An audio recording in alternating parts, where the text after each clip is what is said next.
Good morning. It is time to get up with what might have been the greatest World Series game ever played. An absurd marathon of a night that ends in unimaginable drama. Meanwhile, Mr. Mahomes marvelous on Monday. Are the Chiefs clearly the team to beat in the AFC? We'll answer all those questions, and I will tell you why this abomination of officiating will actually turn out to be the best play of the entire NFL season. All that and more as we get up with... Oh, yeah! Let's go! Wow. I piqued his interest with that one. We have an unbelievable morning in sports. We're going 25 minutes commercial free to start here, people. Put the clicker away. You do not need it. The game last night went so long, Jeff Passan needs a shave. That's what I can tell you this morning. Here we go with an unimaginable Game 3 of the World Series. Shohei and the Dodgers hosting the Blue Jays, even at one game apiece. Bottom of 3, Dodgers up 1-0. Shohei Ohtani. He had doubled earlier, and this one's not coming back. Good gracious. Up and in. Dodgers Not a good plan? 2-0 LA. Wait a minute, he was just getting started. Bottom of 5, Blue Jays now have a 4-2 lead, 1-on-1 out. Ohtani. Being in the gap. TK Hernandez going to come around to score. That's Ohtani's third extra base hit of the night. Dodgers get it to within 4-3. So he's got a homer and he's got 2 doubles. Here we go. 2 batters later, we got a runner at second with 2 out, and we got Freddie Freeman. And that one stays fair, and the Dodgers tie it at 4. And the plot thickens in Southern California. Top of 7 we go. Same score, 1 on, 2 out. Bo Bichette at the plate. That one's good. Just fair. Vlad Guerrero is on his horse. Are we going to send the big fella from third? Yes, we are. Here he comes. He is safe at the plate. Vlad Guerrero Jr. with a great slide. That's nasty. Blue Jays take a 5-4 lead. Bottom of 7, same score, bases empty. Shohei Ohtani, you got to be kidding. Oh, no way. Stop pitching to him. They did stop pitching to him Good. right after Good this. idea. He would walk 5 times after this. But you think the baseball looks to him coming off the pitcher's hand like a beach ball? They 2 just home runs and 2 doubles. We're going to the 10th here, gentlemen. Same score, 1 on, 2 out. Nathan Lucas to right. Davis Schneider is coming around to try and score. You want to watch great fundamental baseball? Watch this. Oh, you got to hit the cutoff man. Hit the cutoff man. Oh, Do it better. yeah. We're still tied at 5. And the night goes on. To the 12th we go. Still tied at 5, 2 on, 2 out. Schneider, a little roller. Max Muncy is put on third. Oh. Take another look at this. Originally ruled out, call overturned on the review. Inning continues with the bases now loaded. Yeah. Oh my goodness, it's Clayton Kershaw with the bases loaded and 2 out. And on a 3-2 pitch, he with the glove. Damn. Oh, Clayton Kershaw. Maybe his final big moment in LA. Bottom of 13 now. They have walked Shohei Ohtani all over there. They walked him intentionally 4 times as the night would go on. 4 times. Then Mookie Betts comes to the plate. He's also intentionally walked. So they're going to pitch to Freeman with the bases loaded and 2 men out. Freddie Freeman, postseason hero. Freddie Freeman with the big home run last year. Freddie Freeman who gets this one, but not quite enough. What a track. Oh, That's a our little show. scary. We're still tied at 5. Bottom of 14. Same score. No one on, nobody out. Will Smith. It might be. It could be. It isn't. Oh, Varsho with the catch. And look at the reaction. Everybody thought it was out of the ballpark. The pitcher, Eric Lauer, thought it was out of the ballpark. Bottom 16. Bases empty, 2 out. Teoscar Hernandez. That one's done. No. No, it's not. Yeah. We are still tied at 5. Like The wind's blowing. The wind's the blowing. fence is We back. got Yamamoto warming up after throwing a complete game in Game 2 on Saturday, but we got to do something. Will Klein, 2 on, 2 out. And he gets him. Nasty. And that brings us to the bottom of the 18th inning. Freddie Freeman to the plate once again with a chance to be the hero. And here's how the moment sounded on Fox in with Los Joe Angeles. Freeman sends a fly ball to center field. Varsho's going back before the catch strikes me. Freddie Freeman has ended it. It's a repeat hero with the last word on a Game 3 classic. 6 hours, 39 minutes later, Freddie Freeman wins it with one swing of the bat. The Dodgers walk it off. They win it 6-5 in 18 innings. And after, here's the hero with Buster Olney. Freddie, you did it again. Yeah, this one took a little longer. What a game. Our bullpen, absolutely incredible. I can't say enough about them and the job they did to get us to this point. 18 innings, pretty incredible. Freddie Freeman did it again, walking it off with the Dodgers for the second straight World Series. He is the first player in World Series history with multiple career walk-off home runs. Yesterday's game, one for the ages. 6 hours, 39 minutes, second longest game in postseason history. Only Game 3 of the 2018 World Series, which also featured the Dodgers. That one was against the Red Sox. That was the only one that went longer. This night's 18 innings, tying the postseason record, most since that same 2018 game. It featured 19 combined pitchers, a World Series record. And so let us bring in Jeff Passan, who was working on zero sleep in Los Angeles, covered the game and stayed up to get up with us this morning. As I mentioned, and Dominic noticed it, he needs a shave. The game went so long last night. So Jeff, talk to me here. Freddie Freeman does it again. Can you take us inside the ballpark? What was that moment like last night in L.A.? Incredible. And Greeny, when you're going for 6.5+ hours and for 18 innings, it's just a war of attrition. It's you against your body as much as it is the opponent. And for Freddie Freeman, after missing on a couple of opportunities earlier in the game, to go out and do that, it was reminiscent of last year when, remember, he was banged up. His ankle was hurt and his hand was hurt. Everything was bad in his body. And he goes and hits a walk-off grand slam in Game 1 to really set the tone for that series. Well, this series, Game 3, when it's tied 1-1, if you win it, you win 69% of the time going forward historically. And so for the Dodgers to take that and then have Shohei Ohtani back on the mound for Game 4 with Blake Snell lined up for Game 5 and Yoshinobu Yamamoto for Game 6, the Dodgers feel great about the position they're in right now. And it would have been the complete opposite had they lost that game. Obviously. And so let's get to Ohtani then. You mentioned it. We run through the highlights and we sit and we marvel at what this man continues to do. After playing, I will continue to say it, the single greatest game of baseball ever played last Friday. He comes back in this one with 2 home runs and 2 doubles. They walk him 5 times, and he's the starting pitcher tonight. What are the right things to say about Shohei Ohtani this morning? Any sort of complimentary words that you want to throw out there are the right things to say. If you want to say that this is the most talented player in baseball history, you would not be incorrect. If you want to call him the greatest player in baseball history, there's a really good argument to be made.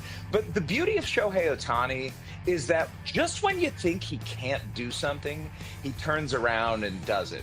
Coming into this game, Greeny, the most times a player had been on base in a postseason game was 6, and it had happened 3 times in MLB history. Ohtani not only went on 7 times, not only went on 8 times, he got on base 9 times in this game. And the limitations, they don't exist with him. And the beauty of Shohei Ohtani is that he steps up in these big moments. We didn't see it with the Los Angeles Angels because they never made the playoffs when he was there. But in just 2 years with the Dodgers, the stamp that he has put on that organization, on Major League Baseball, and on his career and legacy, it's innumerable. It's on base 9 times. I mean, I don't even know what to say about these guys are over here yelling, why are they pitching to him? And to be clear, they stopped pitching to him. Blue Jays manager John Schneider was asked if the strategy to walk Ohtani will extend to the rest of the series, and he said, yeah. Yes. So what should we be expecting relative to that, Jeff, as the series goes on? Well, I think it's going to be strategic, right? The time that they did pitch to him in extra innings, there was a runner on first base, and they didn't want to put him in scoring position without at least trying to get Ohtani to go swinging at some sliders. But that didn't work. And Ohtani, who has struck out, 19 times this postseason, like, he's had some issues against left-handed pitchers, but the big question to me is how are his legs going to feel tomorrow? Because so much of his power on the mound comes from those legs. And even though he's playing designated hitter, he was on base a lot. And, it's a long game. And it's the sort of thing where he said afterward, all he wants to do is go get some sleep. And I feel you, Shohei. Yeah, I get it. That's to give you an indication of it. For Jeff, the game is tomorrow. For the rest of us, it's already today. Jeff, the rest of us have already crossed into the following day. You're still working on Monday night, and we appreciate it. So final thought, what to expect tonight? You met Shane Bieber on one side and Ohtani on the other after an 18-inning marathon in which everybody played and all of the drama and everything else. What should we be expecting in Game 4, big picture? The Blue Jays have to bounce back here, Greeny, because you don't want to go down 3-1 with Game 5 in Los Angeles and the Dodgers having a chance to close things out. And doing so potentially without George Springer, who left the game with an injury on his side, could be an oblique. They had an MRI done, and they're going to see how he feels when he wakes up this morning. But at the end of the day, the Toronto Blue Jays put up a really good fight last night and showed that they are competitors. And I think we're going to see another really good game tonight. But after what Ohtani did in his last outing, 6 innings, 10 strikeouts, you only should expect brilliance from him. And that certainly was the case last night. You're the best, Jeff. Thanks a million for doing this. Literally stayed up all night in L.A. so he can come on with us this morning. Hey, he's got the razor. Look at him, guys. He's got the shaver out. He's ready to go. You are the best. Jeff Passan, thank you very much for getting up with us. All right, so we had that last night. We continue commercial-free this morning. Let's go to the football game. Oh, yeah. Last night, gentlemen. Patrick Mahomes and the Chiefs taking on the Commanders on Monday Night Football. A little sloppy from Kansas City early. Mahomes had been picked off once before, and Niki's picked off again. Oh, yeah, tips and overthrows, Greeny. Gotta get those. It bounces right into the hands of Bobby Wagner, makes the play. The Commanders are feeling good early. We got a chance, guys. Sluggish start, so the game is scoreless. Now we're into the second quarter, and all of a sudden, hey, J-Mac, Travis Kelce's wide open. You cannot play too much zone against Patrick Mahomes and Travis Kelce. He is going to find that spot. And Jeff, that leads to this Kareem Hunt. Look at that. Getting up in there. Half a yard. Hand it to another play. Don't let the quarterback score. Just hand it to another play. It's a little much more exciting that way. Now, right at the end of the half, this is Marcus Mariota for Terry McLaurin. Take another look. He's initially ruled incomplete, but watch again. Insane. Spectacular play. Ball overthrown. It is a touchdown. Jaden loves it. We're tied at 7 going to the second half. So we got a ball game, right? Wrong. Here come the Chiefs. Look at him, Neek. Look at the time he has to throw. Again, this is just them being comfortable within the offense. I think Mahomes is waiting. He's buying time at this point. Not open downfield. Kelce knows at a certain time, you got to leak out and catch that ball. 6 catches, 99 yards for Kelce, and then extending the play on 4th down. He did it so much last night of just keeping the play alive, using his legs, but keeping his eyes down the field to make plays. Chiefs up 14-7, and then Jeff still in the third quarter. It's Kelce. Look at that. Going back behind the ball a little back. It makes that stab and catches it. Strength in the hands. Don't call him old, baby. Old man strength. Don't call it a comeback. His 83rd career touchdown, tying Priest Holmes for the most in Chiefs franchise history, so he'll keep that ball. Chiefs up 21-7, 8 minutes to go. It's Rashee Rice. Boy, are they dangerous with this guy in the lineup. Another touchdown with more than 4 seconds in the pocket for Mahomes. All 3 of his touchdowns. This is when you grab the clicker. That's when you grab the clicker right Let's there. go to the baseball game. There's plenty of baseball left. Rice, 9 catches, 93 yards. Chiefs go on to win big. Travis Kelce still doing it at a high level. 99 yards, his season high. 8 targets, tied for his most this season. And as mentioned, his touchdown ties him for the most in franchise history. Here's his quarterback. That's the true chief of Chiefs, man. I mean, he is the guy that was here before me, sets the culture. He's the guy that is in the building early, in the building late, and he is the leader of this team. So to be able to get him that record tying it, let's go out there and break it now. Yeah. Graziano, what did the Kansas City Chiefs prove to you last night? Well, I like their chances of breaking that record at some point this season. Look, the Chiefs are still the team that you have to go through in the AFC. And this is the best their offense has looked in years. Now, talking to people there in camp in the summertime, they felt like the offense was really going to hit the ground running this year. They felt like things were in place. Then they find out about the Rashee Rice suspension right before the season. Then Xavier Worthy gets hurt on the third play of the opener, and all of a sudden there's a couple games where they're not themselves because they don't have their guys. Well, now they have their guys. Rice back from suspension, Worthy back from the injury, and you can see how different it looks. They have pass protection. By the way, even -2 starting offensive linemen last night, they're still protecting Patrick Mahomes well, and they have more speed and more dynamic playmakers in that receiving group than they had over the past couple of years. So they're incredibly dangerous. And by the way, the defense played well last night too. One guy that they still have in that receiving room, of course, is Travis Kelce. We went through some of his numbers. And, Jeff, you've got some tape on just how he's just there's a craftiness now about the way he's going about this. You talk about big moments in games and not being overwhelmed by him. He's just got this, like, sneaky old man energy. He's just savvy. Like, right here. He leaks through, has a good block. You thought Rice scored on it. Next play, he's going to lead block for the Hunt touchdown. He's doing the dirty work, right? Now right here, he's blocking. He's tight end. He's blocking. He's got all day. Okay, I'm going to leak out right here.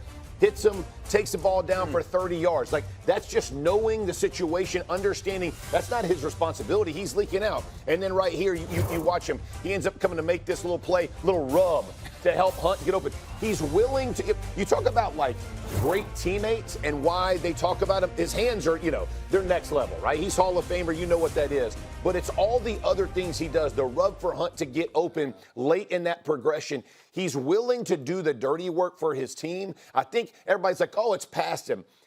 When you do stuff like that, you play forever because everybody wants to play with you. I just had a lot of respect for what he did last night. It's like developing a post game when you're 35 because you no longer have that explosiveness. He's figured out another way to impact the game. But I think his intelligence and the intelligence of this offense altogether is what's impressed me. In the first half, they were getting a lot of man coverage and they weren't doing well with it. Second half, they come out with tighter splits, a lot of crossing routes, open it up, force the Commanders to go in the zone, and that's when Patrick Mahomes starts to eat. And I think that on top of all of that, they now have these playmakers where you see a short pass to Rashee Rice turns to a big game and a touchdown, all because he's a special player. You see a screen pass to Xavier Worthy turn to a cross field, like reverse field, big play. Like, it feels pretty scary. And I look at it like when you're playing Jenga, and when you take one piece out to what you were saying, Graz, without the Rashee Rice, it all starts to fall apart and it didn't look as good. But now when you insert Rashee Rice, you can talk about Travis Kelce within that zone, finding those soft spots because he draws so much attention. And it's where Andy Reid can place him. Look, right now they get in a wildcat. Now you have 8-on-8. But the guy that's going to be a free hitter to the ball is standing in the end zone. So now when Rashee Rice goes to take off, they have a hat on a hat in the run game. Everybody's blocked. The one guy that can make this tackle is so far off. I know he doesn't score here, but gets the ball all the way down to the goal line. Nick, you talked about playing zone. If you play zone against Rashee Rice, he's going to kill you in the middle of the field. Right here, he gets matched up with a middle linebacker and Bobby Wagner. We call this route the jerk route because it makes the defender look like a jerk. But right there, he gets to the open space, and it is a touchdown. And I can say that because I've been that defender, and I've had that happen to me as well. Look, I mean, there is an air of inevitability about this team. Well, because of what they've done. Right? So, like, the best team in the AFC this year is the Colts. They're 7-1, probably should be 8-0, and they'd be a plus 116 point differential. They're killing teams. But the scariest team in the AFC is the Chiefs because they're playing at this level right now, and we know what the second half of the season looks like. We know what January and February looks like for Kansas City. It is much more difficult to beat them. So having the creativity of Andy Reid with the guys he has now that he can deploy to execute that creativity. Mahomes playing at this level, I just think it's. We didn't even get the Spags in the defense. I just said like that great last night. Yeah, they were great last night, and they always have something in their pocket, a blitz saved up for important third down or fourth down in the fourth quarter. They didn't need it last night, so they can save it for next. Look on our analytics right there. They got the Colts and the Chiefs in a dead heat right now. Go. The AFC, we will see what happens. So now the dust has settled. Week 8 is complete. So let's do some winners and losers. Hey, Jeff Saturday, give me one of the big winners from Week 8 in the NFL. How about Jordan Love going to face Aaron Rodgers, all the pressure, you know, that conversation is being had, goes out and throws for just under 350, 3 tuds. Super efficient. Ton of yards after contact there for the Packers. They played really efficient football.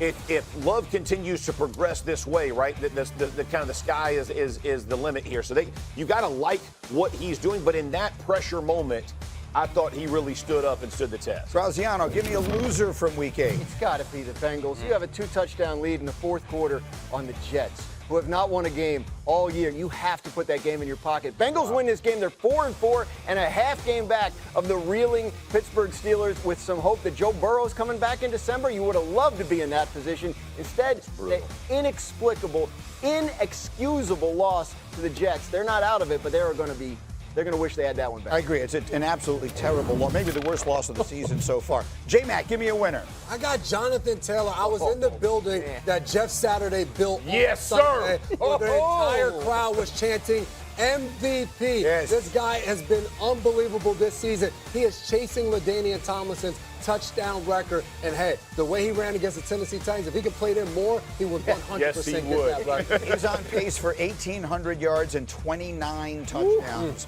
Rushing. Finally, Dominique, give me another loser this weekend. Miles Garrett. What? Only 5? What are you doing? Like, I would say that Miles Garrett was incredible this weekend, and some of his best pass rushes didn't end up in sacks. Yes. But it is really sad to have such an incredible, like, greatest in the category of one of the greatest defenders of all time to never really ever play a meaningful game. So they lost this game inexplicably while he had 5 sacks and was unblockable the entire game by no number of people. That's him on the sideline. He had 5 sacks and they got blown out. Can we just go back and show those again? All those, he's doubled. He's literally doubled. Like, if you're an offensive line coach, if you're an offensive coordinator, you're like, let's double him, we'll lock him up. Yeah. No. He swam, ripped the swim, does it all, gets home. It's insanity. In the interest of, he was very upset after the game, and he was talking about, we're not going to, I don't have the time to play the sound because I really want to dive into the conversation.